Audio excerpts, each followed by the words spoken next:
Ahead of yesterday's Senate leadership elections, President-elect Donald Trump stated on social media that any Republican seeking the position of party leader must agree to recess appointments. That's an alternative method of appointing officials that can be found in Article 2, Section 2, Clause 3 of the U.S. Constitution. Now, the Republicans have a majority in the Senate. Recess appointments, usually when you can't get your nominations through, and with the rules change, it just requires 50+1, unless I'm missing something. And so I wanted to bring an expert on to talk about this and explain what's being proposed. And that expert is Andy McCarthy, Senior Fellow at National Review Institute and former Assistant U.S. Attorney for the Southern District of New York. He joins us by phone. Andy, welcome back to Washington Watch.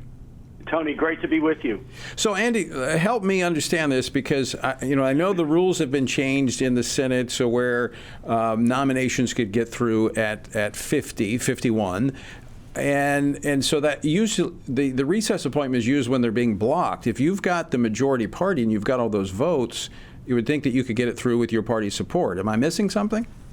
No, you're missing nothing, Tony. The only reason to do this would be to try to carve a path for somebody who was not qualified for the job. Obviously, anyone who President Trump wants who is qualified for the job is going to get support.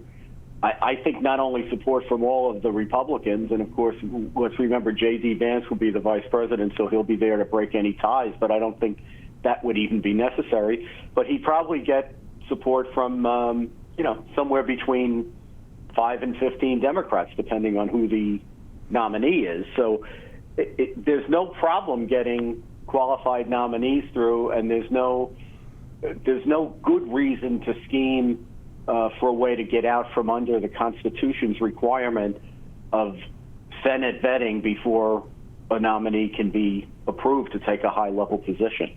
Okay, so what exactly is being proposed in terms of what the president-elect has suggested with a recess appointment? Walk us through how that works. Well, so far, I don't want to get us too far ahead of anything, because I'm not accusing the administration of having done anything underhanded at this point. I think that President Trump he's simply making a bad judgment if he thinks that he needs recess appointments. But what the idea that has been floated by some is that there's a provision in the Constitution that basically says if the House and Senate can't agree on when Congress is going to be in session, that the president can direct them to be in session at a particular time, and that provision, which has never been used before for this purpose, would be exploited to allow President Trump to manufacture a disagreement between the two chambers about when they'd sit. He would then direct that there be a 10-day recess, and during that period of time, he would try to get through any recess appointments that he'd want to get. I don't think that's going to work. I sure hope they don't do something like this. Constitutionally speaking, I don't believe the president can direct the Senate not to be in session. So they have ways of convening that where they do a little bit of business for a few minutes at the beginning of a day, which shows that they're in session. And they've been doing that. I think going back to Obama, that's been the way they've been doing things. So would it be a stretch for me to say, Andy, that this would result in a lot of litigation? It sure would, and it would be very bad for the country because, let's take any important position in the government. If the appointment, Tony, was invalid, that means any action taken by that official, and some of these actions could be very consequential, would be subject to challenge in lawsuits. So, the head of a big executive agency who makes, any number of decisions per day, you could get a bunch of lawsuits challenging the validity of those decisions because the person was not properly appointed. That's a mess. That would be a mess. Sure is.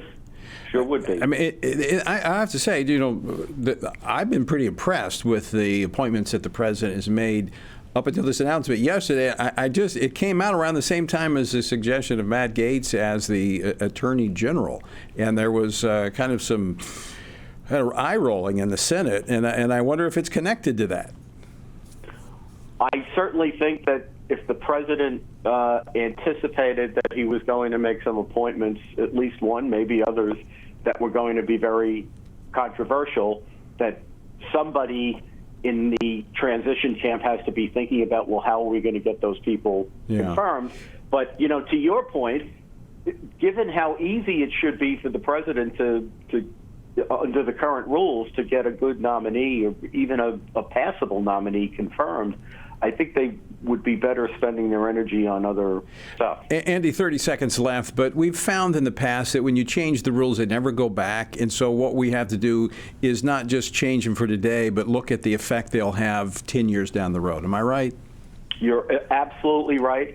And on that score, I would just point out Justice Scalia, writing about recess appointments probably 10 years ago, said that this particular provision is an anachronism that we don't even need anymore. So to change the rules to accommodate something we don't even need anymore is not prudent. Yeah, we got to protect the rules. I mean, it's how our system works. Andy, always great to talk with you. Thanks so much for joining us today. Thank you, Tony.